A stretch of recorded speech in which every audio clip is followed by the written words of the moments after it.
Guys মুসা study হবে তোমাদের স্বাগতম। আজকে আমরা রিসার্চ অ্যাপটিটিউডের যে সেকেন্ড পার্টটি রয়েছে সেটার সম্পর্কে ডিটেলস অ্যানালাইসিস করব। বিষয়টা নিয়ে আমি তোমাদেরকে বলবো সেটা হলো স্যাম্পলিং। স্যাম্পলিং কি? Sampling is a process by which we can data collected. অর্থাৎ স্যাম্পলিং হলো একটা প্রসিডিওর যার মাধ্যমে কি করা হয়, ডেটাটাকে কালেক্ট করা হয়। কিভাবে আমি ডেটা কালেক্ট করব সেটা ডিপেন্ড করে আমি কোন ধরনের স্যাম্পলিংটা নিয়ে কাজ করব। ঠিক আছে, তো এটা হলো স্যাম্পলিং এর মেইন কনসেপ্ট। এবার স্যাম্পলিং এর যদি আমরা টাইপে যাই তাহলে একটা হয় প্রবাবিলিটি স্যাম্পলিং আর একটা নন প্রবাবিলিটি স্যাম্পলিং। প্রবাবিলিটি স্যাম্পলিং এ কি করা হয় যে যতগুলো ইউনিট রয়েছে, ধরুন এগুলা হলো স্যাম্পলিং এর আমার একটা ইউনিট, অর্থাৎ প্রত্যেকটা এখানে কিভাবে সুযোগ পাবে বা সবার কাছ থেকে ডেটা সংগ্রহ করতে হবে, এটা হলো প্রবাবিলিটি স্যাম্পলিং। ঠিক আছে, আর নন প্রবাবিলিটির ক্ষেত্রে কি ডিফারেন্স বোঝায় যে আমি আমার ইচ্ছা মতো আইদার এখান থেকে বা এটা থেকে বা এটা থেকে বা এটা থেকে এটা থেকে ইচ্ছা মতো নিতে পারবো, এটা হলো নন প্রবাবিলিটি। ঠিক আছে, তো এবার আমরা প্রবাবিলিটি স্যাম্পলিং কে আবার কতগুলো ভাগে ভাগ করা হয় সেগুলো সম্পর্কে বলবো। নাম্বার 1 হচ্ছে গিয়ে simple random sampling. Simple random sampling জিনিসটা কি? সিম্পল র্যান্ডম স্যাম্পলিং জিনিসটা, ধরুন এখানে কতগুলা বাড়ি রয়েছে, একটা ভিলেজ রয়েছে, সেই ভিলেজে কতগুলা বাড়ি রয়েছে। যদি কেউ সিম্পল র্যান্ডম স্যাম্পলিংটা নেয় তাহলে তাকে প্রত্যেকটা বাড়িতে গিয়ে ডেটা কালেক্ট করতে হবে, তখনই তার সিম্পল র্যান্ডম স্যাম্পলিংটা অ্যাজ এ অ্যাপ্রোপ্রিয়েট করা হবে বা অ্যাপ্রোপ্রিয়েট ধরা হবে, বা এই স্যাম্পলিং নিলে এই প্রসিডিওরে কাজ করতে হবে। তো এটাই হলো সিম্পল র্যান্ডম স্যাম্পলিং, অর্থাৎ যেখানে every element of the population has equal chance of selection in the sample। এবার চলে যাব আমরা স্ট্র্যাটিফাইড র্যান্ডম স্যাম্পলিং এ। এবার আমরা ডিসকাস করব স্ট্র্যাটিফাইড র্যান্ডম স্যাম্পলিং, অর্থাৎ in such procedure the population is divided into strata. অর্থাৎ এখানে পপুলেশনকে কি করা হয়, কতগুলো স্ট্রাটাতে ডিভাইডেড করা হয়। ধরুন এখানে A1 একটা স্যাম্পল, 1 একটা স্যাম্পল, 1 একটা স্যাম্পল, 2 একটা স্যাম্পল, 2 একটা স্যাম্পল, 3 1 2 3 2 2, অর্থাৎ এগুলা স্যাম্পল এখানে দেওয়া আছে, এগুলো আমার এক একটা করে স্যাম্পল পপুলেশন। ঠিক আছে, এবার আমরা এগুলা কি করব, এর হোমোজেনিটির উপরে বেস করে স্ট্রাটায় ভাগ করব। অর্থাৎ স্ট্রাটা সবসময় কি করে, একটা গ্রুপকে রিপ্রেজেন্ট করে যেখানে হোমোজেনিটি থাকবে যার মধ্যে। ঠিক আছে, তাহলে আমরা 1 গুলাকে আগে একদিকে করি, 1 1 1, আরেকটা 1, চারটা 1 আছে। ঠিক আছে, এবার আমরা 2 গুলাকে এক জায়গায় করব, 2 2 2 2, আর 3 আছে, 3 3। ঠিক আছে, এই যে আমি, এটা হলো আমার একটা স্ট্রাটা, এটা হলো আমার একটা স্ট্রাটা, এটা হলো আমার একটা স্ট্রাটা। এবার এখান থেকে আমি যে কোনো একটা জায়গা থেকে একটা স্যাম্পল যখন কালেক্ট করব, এবার 2 থেকে আমি একজনের কাছ থেকে নিলাম, 3 থেকে আমি একজনের কাছ থেকে নিলাম, তাহলে এই যে জিনিসটা, এটাকে বলা হয় স্ট্র্যাটিফাইড র্যান্ডম স্যাম্পলিং। ঠিক আছে, এবার চলে যাব আমরা 3 নম্বরে। 3 নম্বর যে বিভাগটা রয়েছে ক্লাস্টার স্যাম্পলিং। ক্লাস্টার স্যাম্পলিং জিনিসটা কি? এটা অনেকটা স্ট্রাটা, বা এখানে স্ট্রাটা করা হয় না, এখানে ক্লাস্টার করা হয়। স্ট্র্যাটিফাইড র্যান্ডম স্যাম্পলিং কিন্তু এর একটা আলাদা ডিফারেন্স রয়েছে। অর্থাৎ ধরুন আমার কিছু পপুলেশন রয়েছে 1 2 3 4 5 6 7 8 9 10 11 12 13 14 15। ঠিক আছে, এগুলো আমার হলো পপুলেশন। এবার আমি এগুলাকে কি করব, ক্লাস্টারে ভাগ করব। কিন্তু ক্লাস্টারে কি আমরা হেটেরোজেনিয়াস নিতে পারি, অর্থাৎ একই জিনিস নিতে হবে সেটার কোনো বাধ্যবাধকতা নেই। আমরা কি করতে পারি, আলাদা আলাদা জিনিসগুলোকে মিলে একটা ক্লাস্টার তৈরি করতে পারি বা একটা গ্রুপ তৈরি করতে পারি। 1 2 3 এগুলো আলাদা আছে, এটা নিয়ে আমরা একটা ক্লাস্টার বানিয়ে নিলাম। ঠিক আছে, তারপরে কি করব, আমরা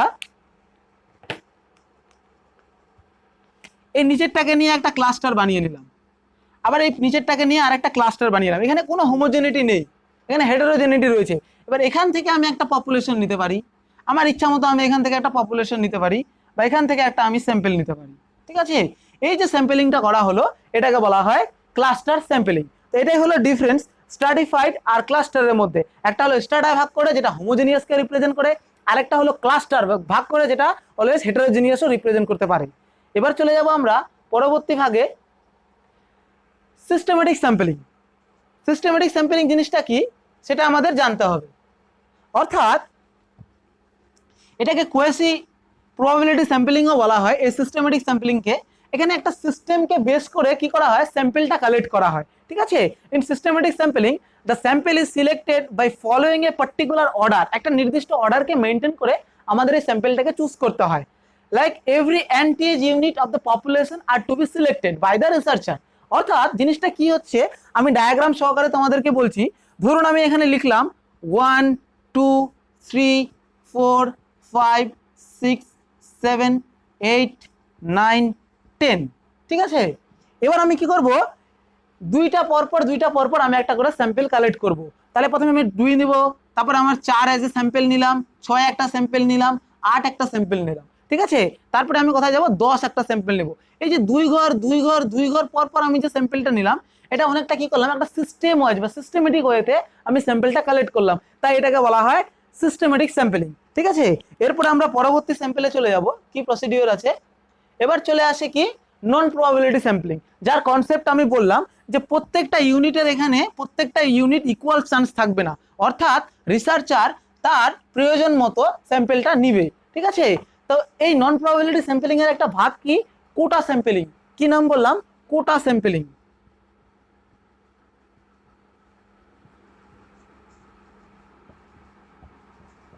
এখানে কি করা হয়, এখানে কি প্রসিডিওর করা হয়, ডাইরেক্ট আমি এক্সাম্পল সহকারে তোমাদেরকে বলছি, ঠিক আছে।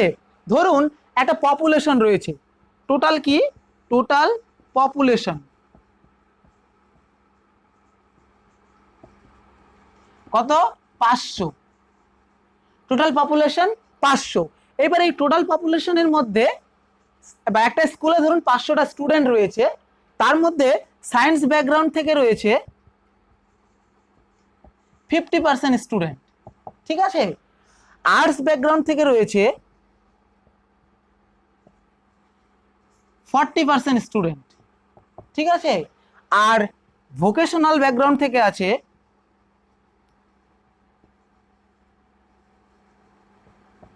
10% স্টুডেন্ট। এইবার এদের যে প্রপোর্শন রয়েছে, সেই প্রপোর্শনের উপর বেশ করে আমরা স্যাম্পলটা কালেক্ট করব। যার প্রপোর্শন যত বেশি তার স্যাম্পল তত বেশি হবে। সুতরাং এখানে আমরা এই 500টা পপুলেশনের মধ্যে থেকে কি করব, 200টা স্যাম্পল কালেক্ট করব। কয়টা কালেক্ট করব, এবার 200টা কালেক্ট করব। এবার প্রশ্ন যে কার কাছ থেকে কতগুলা নিব, ঠিক আছে। তাহলে এখানে 50% মানে এখানে 100টা পপুলেশন আসবে। এই সায়েন্স ব্যাকগ্রাউন্ড থেকে আমরা 100টা কি নিব, স্যাম্পল নিব। আর্টস ব্যাকগ্রাউন্ড থেকে আমরা 80টা স্যাম্পল নিব, ঠিক আছে। আর ভোকেশনাল থেকে আমরা কটা নিব, 20টা স্যাম্পল নিব। অর্থাৎ সায়েন্সের প্রপোর্শন বেশি রয়েছে তাই স্যাম্পলটাও আমরা বেশি নিলাম, আর্টসের তারপরে রয়েছে তাই তার অনুসারে নিলাম, আর ভোকেশনালের যেরকম প্রপোর্শন আছে সেই অনুসারে আমরা স্যাম্পলটা নিলাম। এই যে প্রসিডিওরে স্যাম্পলটা করা হয় এটাকে বলা হয় কোটা স্যাম্পলিং, অর্থাৎ কিছু কোটাতে বিভক্ত করা হয়। এরপরে পরের যে স্যাম্পলটা আসে সেটা হলো পারপাসিভ স্যাম্পলিং। পারপাসিভ স্যাম্পলিং জিনিসটা কি, যে একটা রিসার্চার কি করে, যে তার পারপাস অনুসারে সে কি করে স্যাম্পলটাকে সিলেক্ট করে। অর্থাৎ কিরকম ব্যাপারটা, আমি একটা রিসার্চ করছি, সেই রিসার্চটার একটা আলাদা পারপাসে আমার একটা স্যাম্পল লাগবে, সেই অনুসারে আমি একটা মানুষকে ঠিক করলাম, তার কাছ থেকে যে আমি স্যাম্পলটা কালেক্ট করলাম বা তার কাছ থেকে যে আমি ডেটাটা নিলাম, তো এটাকে বলা হয় পারপাসিভ স্যাম্পলিং। আর এটাকে আরো কি নামে ডাকা হয়, অ্যাজ এ জাজমেন্ট স্যাম্পলিং বলে ডাকা হয়।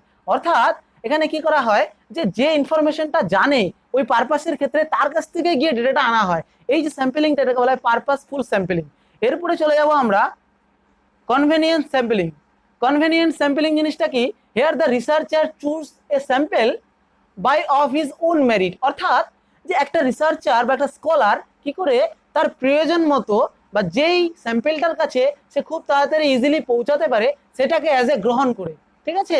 তো এই যে এটা হলো কনভেনিয়েন্স স্যাম্পলিং, যেখানে সুবিধা হয় যে স্যাম্পলের কাছে সেটাকে কালেক্ট করে। এবার চলে যাব আমরা স্নোবল স্যাম্পলিং বা চেইন রেফারেল স্যাম্পলিং। এটা খুবই ইম্পর্টেন্ট একটা স্যাম্পলিং, যেটা কি করা হয় ম্যাক্সিমাম ক্ষেত্রে কি কন্ডাক্ট করা হয়। তো স্নোবল স্যাম্পলিং জিনিসটা কি, যে পার্টিকুলার একটা নির্দিষ্ট এরিয়ার কি করা হয়, যদি ডেটা কালেক্ট করতে হয় তাহলে সেই এরিয়ার কিছু সংখ্যক লোকের কাছ থেকে ডেটাটা কালেক্ট করে বাকি যে লোকগুলা রয়েছে তাদের সম্পর্কে প্রেডিকশন করতে হয়। এবার প্রেডিকশন করা এটাকে বলা হয় স্নোবল স্যাম্পলিং বা চেইন রেফারেল স্যাম্পলিং। এবার আমি উদাহরণ সহকারে বলছি। ধরুন আমরা কি করব, অ্যানালাইসিস করব যে একটা হসপিটালের ডক্টরসের ওয়ার্ক কন্ডিশন, অর্থাৎ কে ওই হসপিটালের যে ডাক্তাররা রয়েছে তারা কতটা ভালোভাবে কাজ করছে। ধরুন সেই হসপিটালে 20টা ডাক্তার রয়েছে, 20 ডক্টরস রয়েছে, ঠিক আছে। এবার আমরা কি করব, বা এজ এ রিসার্চাররা কি করবে, সেখান থেকে 5 জনকে সিলেক্ট করবে, সেই 5 জনের কাছ থেকে ডেটাটা গ্রহণ করে তাদের ভিউ পয়েন্টকে দেখে বাকি 20 জনের সম্পর্কে প্রেডিকশন করবে যে আদৌ এই ডাক্তাররা কি ভালোভাবে কাজ করছে না খারাপভাবে কাজ করছে, ঠিক আছে। এই যে মেথডটা আমরা নিলাম সেটাকে বলা হয় স্নোবল স্যাম্পলিং, বা এর আরেকটা নাম হলো চেইন রেফারেল স্যাম্পলিং। এবার চলে যাব আমরা নেক্সট বা লাস্টে, যেটা হলো ডাইমেনশনাল স্যাম্পলিং। এখানে কি করা হয় যে in dimensional sampling the researcher specifies all dimension of the variables and then choose the sample. অর্থাৎ যেন ভেরিয়েবলের সব ডাইমেনশনগুলো স্পষ্টভাবে ফুটে আসে, এভাবে একটা স্যাম্পলকে কি করা হয়, নির্ধারিত করা হয় বা চুজ করা হয়। এই পদ্ধতিটাকে বলা হয় ডাইমেনশনাল স্যাম্পলিং। আমরা আলোচনা করব হাইপোথিসিস নিয়ে। হাইপোথিসিস হলো একটা অন্যতম স্টেপ রিসার্চ কমপ্লিট করার জন্য। তো প্রশ্নটা হলো হাইপোথিসিস জিনিসটা কি? Hypothesis is a tentative statement, অর্থাৎ রিসার্চটা পুরোপুরি কমপ্লিট করতে যাওয়ার আগে কোনো একটা টেন্টেটিভ রেজাল্টকে যখন আমরা ধরে নিই তখন সেটাকে আমরা বলে হাইপোথিসিস, অর্থাৎ অনুমান করে নেওয়াকে বলা হয় হাইপোথিসিস। আমি উদাহরণ সহকারে তোমাদেরকে আমি বলছি, ধরুন যে আমরা মেজার করব যে 2020 সালে ধানের পরিমাণ কম হয়েছে, ঠিক আছে। 2020 সালে ধানের পরিমাণ কম হয়েছে। এবার আমি রিসার্চ করতে না কেন হলো, এর কারণ কি অ্যাকচুয়ালি, সেটাই আমার ফাইন্ডিং জিনিস রিসার্চে। কিন্তু এটা করার আগে আমি যখন একটা ধরে নিলাম যে রেইনফলের পরিমাণ কম হয়েছে, কিসের পরিমাণ, রেইনফল, এই রেইনফলের পরিমাণটা যেহেতু কম হয়েছে তাই এই বছরে কি করা হয়েছে, ধানের পরিমাণ কম হয়েছে। এবার তারপরে আমরা কি করব, পরে ডেটাটাকে অ্যানালাইসিস করব। এই যে আমি ধরে নিলাম এটাকে বলবো আমরা এজ এ হাইপোথিসিস। এবার আমি তোমাদেরকে বলবো প্রসিডিওর কি, যে একটা হাইপোথিসিসটা টেস্ট করার জন্য আমাদের কি কি প্রসিডিওরকে অ্যাপ্লাই করতে হয়। প্রথমে তো ফার্স্ট স্টেপে আমাদের কি কথা, টেন্টেটিভ স্টেটমেন্ট আমরা দিয়ে দিলাম। সেকেন্ড আমরা এবার কি করব, এটার উপর বেস করে ডেটাটাকে কালেক্ট করব। আমরা কি করব, ডেটা কালেকশন করব। ডেটা কালেকশন যখন হয়ে যাবে তখন আমরা কি করব, এই ডেটাটাকে আবার অ্যানালাইসিস করব। এই ডেটাটাকে অ্যানালাইসিস করব যে আমি যে ডেটাটা কালেক্ট করলাম সেটার যে কি জন্য ধান কম হয়েছে, যে পর্যাপ্ত পরিমাণে, সেটাই কি আসছে আমার হাইপোথিসিস, সেটা আমি এবার কি করব, টেস্ট করব। এবার হাইপোথিসিসটা কি করা হবে, টেস্ট করা হবে। তো এক্ষেত্রে যদি এবার আমার কি দাঁড়ালো যে না, শুধুমাত্র বৃষ্টিপাতের পরিমাণ কম হওয়ার জন্য হয়নি, সাথে সাথে কি, যে যেহেতু সেখানকার সোয়েলটা ডে বাই ডে কি হচ্ছে, ফার্টিলিটিটা কমে যাচ্ছে, উর্বরতাটা কমে যাচ্ছে, তাই এই ফসলটা কম হয়েছে। তাহলে এক্ষেত্রে আমার নাল হাইপোথিসিস এখানে অ্যাকসেপ্টেড হলো না, সুতরাং অল্টারনেটিভ হাইপোথিসিসটা কি হলো, অ্যাকসেপ্টেড হয়ে গেল, আর নাল হাইপোথিসিস কি, রিজেক্টেড হয়ে গেল। এবার আমরা চলে আসবো টাইপস অফ হাইপোথিসিসের মধ্যে। আমি একটু আগেই বললাম এই হাইপোথিসিসকে মেইনলি দুভাগে ভাগ করা হয়, একটা হলো নাল হাইপোথিসিস আর একটা হলো অল্টারনেটিভ হাইপোথিসিস। তো নাল হাইপোথিসিস জিনিসটা কি, নাল হাইপোথিসিসের ক্ষেত্রে কি করা হয়, যে এটা হলো স্টাডির একটা বেস, ঠিক আছে। আর যে দুটো ভেরিয়েবল নেওয়া হবে, এই দুটো ভেরিয়েবলের মধ্যে কোনো রকমের ডিফারেন্স থাকবে না, অর্থাৎ আমি যে জিনিসগুলো ধরে নিব সেটার মধ্যে কোনো ডিফারেন্স থাকবে না, তখনই আমাদের নাল হাইপোথিসিসটা কি হবে, অ্যাকসেপ্টেড হয়ে যাবে। এবার প্রশ্ন, এই নাল হাইপোথিসিসটা আমরা কি করে রিপ্রেজেন্ট করতে পারি। তো প্রথমে there is a no difference between effect of drug A and B, অর্থাৎ আমি তোমাদেরকে উদাহরণ সাহায্যে বলছি। ধরুন আমি আলোচনা করব নাল হাইপোথিসিস কিভাবে আমাদের অ্যাকসেপ্টেড হবে। তার আগে আমি লিখে নিই যে হাইপোথিসিস মেইনলি দুটো ভাগে বললাম আমি, একটা হলো নাল হাইপোথিসিস আর একটা হলো অল্টারনেটিভ।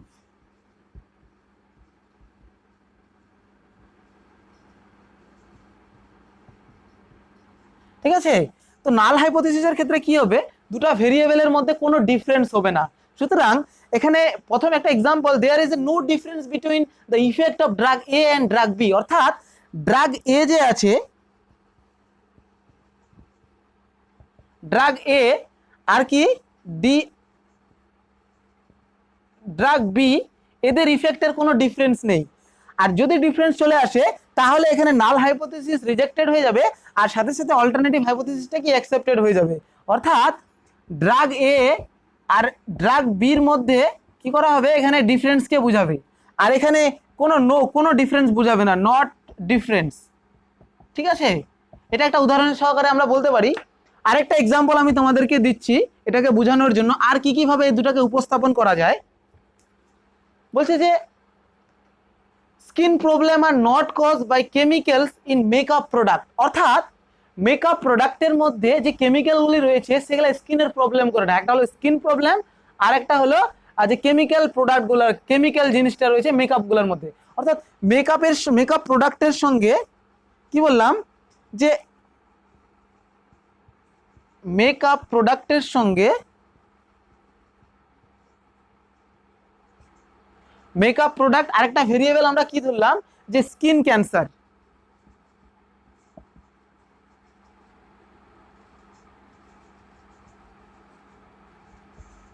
অর্থাৎ এই মেকআপ প্রোডাক্টের সঙ্গে স্কিন ক্যান্সারের কোনো রকম সম্পর্ক নেই, অর্থাৎ কোনো ডিফারেন্স নেই। কিন্তু এই ডিফারেন্সটা যদি চলে আসে, অর্থাৎ কারোর যদি স্কিন ক্যান্সার হয়ে থাকে, আমার রিসার্চটা কন্ডাক্ট করে পড়ার পরে আমি যদি এটা বুঝতে পারি যে না, এই আমাদের স্কিনের যে ক্যান্সারটা সেটা মেকআপ প্রোডাক্টের জন্যই হয়েছে, তাহলে সেটা নাল হাইপোথেসিস রিজেক্টেড হয়ে যাবে, আর সেখানে অল্টারনেটিভ হাইপোথেসিসটাকে অ্যাকসেপ্টেড করা হবে। ঠিক আছে, আমি আরেকটা উদাহরণ সহকারে তোমাদেরকে বলছি।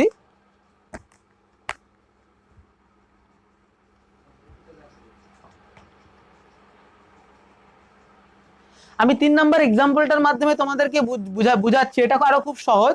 যে girls and boys perform equally well in mathematical test, অর্থাৎ যেহেতু ইকুয়ালি বলেছে তাই এখানে নাল হাইপোথিসিসের ক্ষেত্রে এটা অ্যাকসেপ্টেড, কিন্তু অল্টারনেটিভ হাইপোথিসিসে যখন বলবে, কি বলবে, যে গার্লস আর বয়েজরা যে ম্যাথমেটিক টেস্টটা দিয়েছে সেখানে তারা ইকুয়ালি পারফর্ম করেনি, সুতরাং এখানে এই অল্টারনেটিভ হাইপোথিসিসটা তখন অ্যাকসেপ্টেড হয়ে যাবে।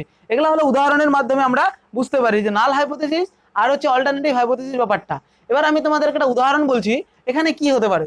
বলছে women perform better in administrative job than man, অর্থাৎ কি বলেছে, যে ওমেনরা যে রয়েছে এই ওমেনরা বেশি পারফর্ম করে দেন ম্যান, অর্থাৎ এখানে কি ডিফারেন্স বোঝাচ্ছে। ডিফারেন্স যদি বোঝায় সাথে সাথে অল্টারনেটিভ হাইপোথিসিস এখানে অ্যাকসেপ্টেড হয়ে যাবে, কিন্তু এই নাল হাইপোথিসিস কি হয়ে যাবে, রিজেক্টেড হয়ে যাবে। কারণ প্রথমেই নাল হাইপোথিসিস রিজেক্টেড হয়ে গেছে এই উদাহরণটা বলার কারণে, তাই এখানে অল্টারনেটিভ হাইপোথিসিসটা কি করা হলো, অ্যাকসেপ্টেড। রিসার্চের অবজেক্টিভ নিয়ে আলোচনা করব। আমরা রিসার্চের অবজেক্টিভ নিয়ে সবাই জানি, কিন্তু এই রিসার্চের যে অবজেক্টিভস রয়েছে এই অবজেক্টিভসকে দুই ভাগে ভাগ করা হয়। একটা হলো প্রাইমারি অবজেক্টিভস, আর একটা হলো সেকেন্ডারি অবজেক্টিভস। তো এবার প্রশ্ন হলো যে প্রাইমারি অবজেক্টিভস আমরা কোনগুলোকে বলবো আর সেকেন্ডারি অবজেক্টিভস আমরা কোনগুলোকে বলবো। ঠিক আছে, প্রাইমারি অবজেক্টিভস হলো main aims of the study, also known as specific objective.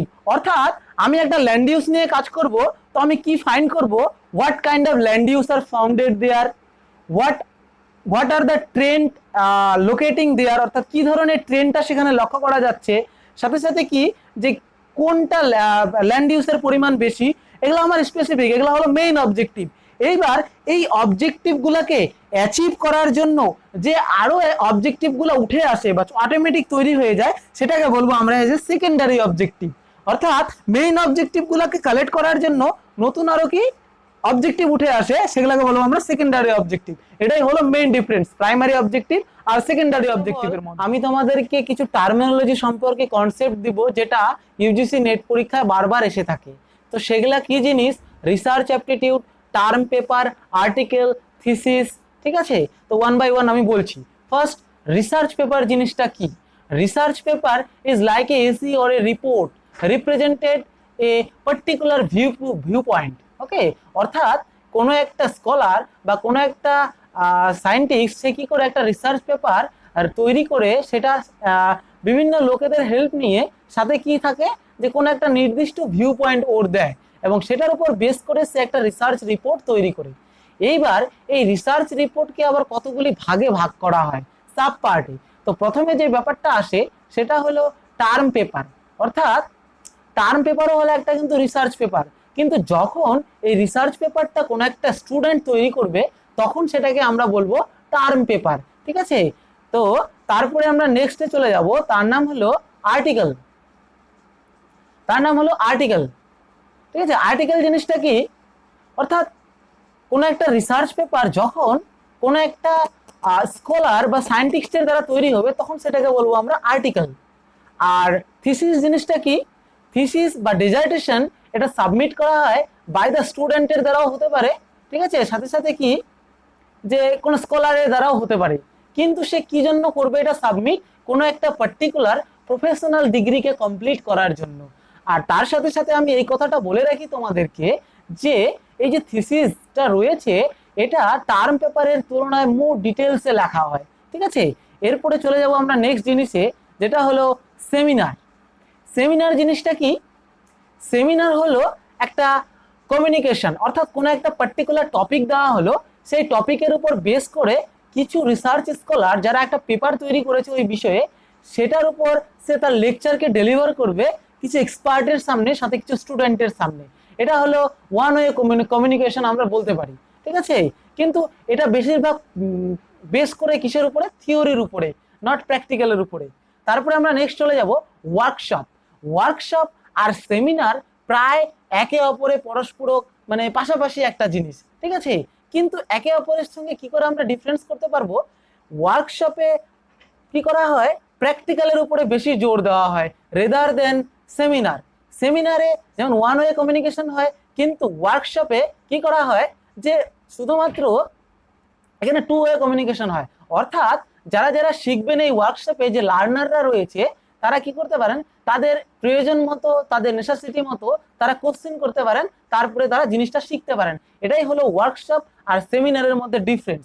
এবার আমরা চলে যাব নেক্সট যে টার্মটা রয়েছে, সেটা হলো কনফারেন্স। কনফারেন্স জিনিসটা কি, কনফারেন্স হলো একটা ফর্মাল মিটিং, হ্যাঁ, with share the interest typically or take a place several days, অর্থাৎ কোন একটা পার্টিকুলার ইনসিডেন্ট যেটা নিয়ে ঘটে চলছে সেটাকে নিয়ে একটা কনফারেন্স করা। সাপোজ যে কোভিড-19, এই কোভিড-19 রক্ষার ক্ষেত্রে আমাদের সরকার কি করলো, কনফারেন্স করলো, যে এই গত কয়েকদিনে তারা কি কি কি কি কি কি করলো, তো এটাকে আমরা বলতে পারি একটা ফর্মাল মিটিং, ঠিক আছে, এটাকে বলা হয় কনফারেন্স। এরপরে আমরা চলে যাব একটা ইম্পর্টেন্ট জিনিস, যেটা হলো সিম্পোসিয়াম। সিম্পোসিয়াম জিনিসটা কি, প্রায় পরীক্ষায় এসে থাকে। Symposium is like a small scale of conference, অর্থাৎ কনফারেন্সের স্মল স্কেলকে বলা হয় সিম্পোসিয়াম, ঠিক আছে। এবার পরবর্তী আমরা টার্মে চলে যাব, যেটাকে বলা হয় কংগ্রেস।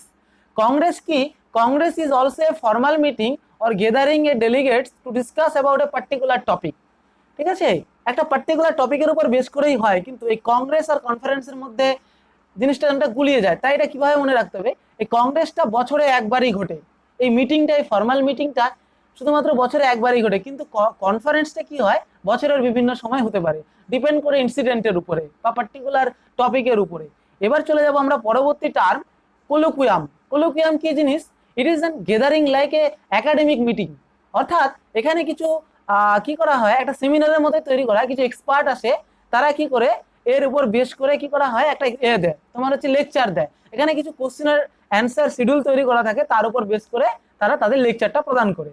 এবার আমরা চলে যাব যেটা রিসেন্ট সময়ে প্রায় লক্ষ্য করা যাচ্ছে, যেটা হচ্ছে ওয়েবিনার।